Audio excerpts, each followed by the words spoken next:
Social media platforms can be a great tool for activism, consciousness raising, and community organization. But whether we are interrupting oppression or inspiring change, we should always hold ourselves to a higher standard. Here's how you can become a more effective social justice warrior.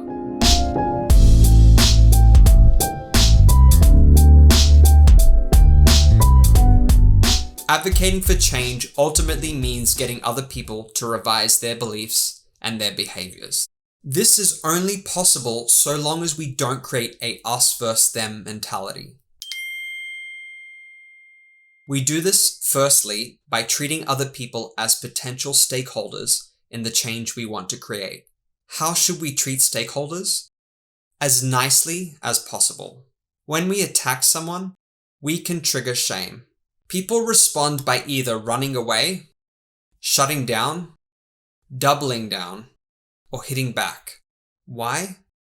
Shame feeds the belief that we are unworthy of love, belonging, or connection. But when we are courteous and kind, we create an environment that is friendly and not threatening.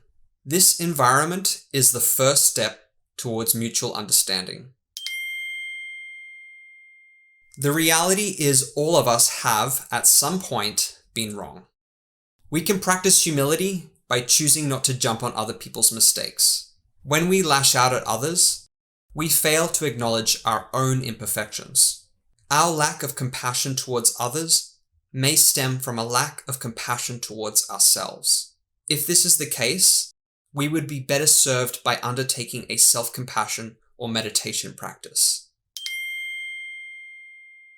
Ramming our personal beliefs down other people's throats rarely works. Rather, we should start with respect and the genuine desire to understand other people's points of view.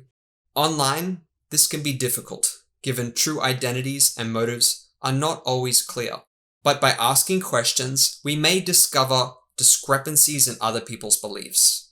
When this is done in a non-threatening manner, we are opening the door to change. 3 ways of showing empathy I've already mentioned are acting with kindness, practicing humility, and respecting others. When someone says something that is wrong, hurtful, or offensive, we don't always have to interrupt or argue. Instead, we can listen with compassion. We don't do this simply out of the goodness of our hearts. We do it because compassion has the power to transform.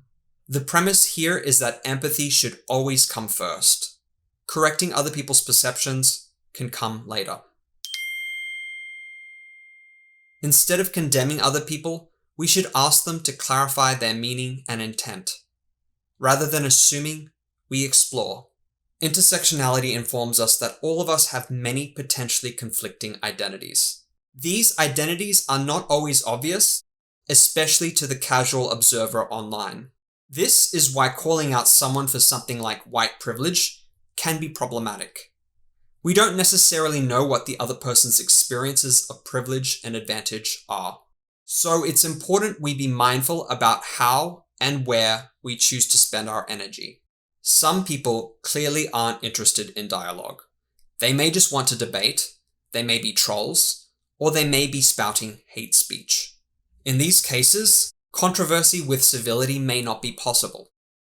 The best course of action is to disengage, block, and report problem behavior.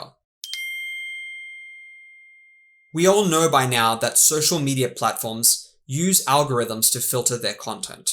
These algorithms ensure we often see content that confirms our existing biases.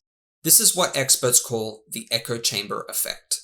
Living in these echo chambers, we may become less and less capable of understanding other people's points of view. This lack of empathy has fueled tribalism, culture wars, and political polarization. Wise changemakers refuse to feed into this. Instead, they work to step outside of their echo chamber and to dialogue across difference.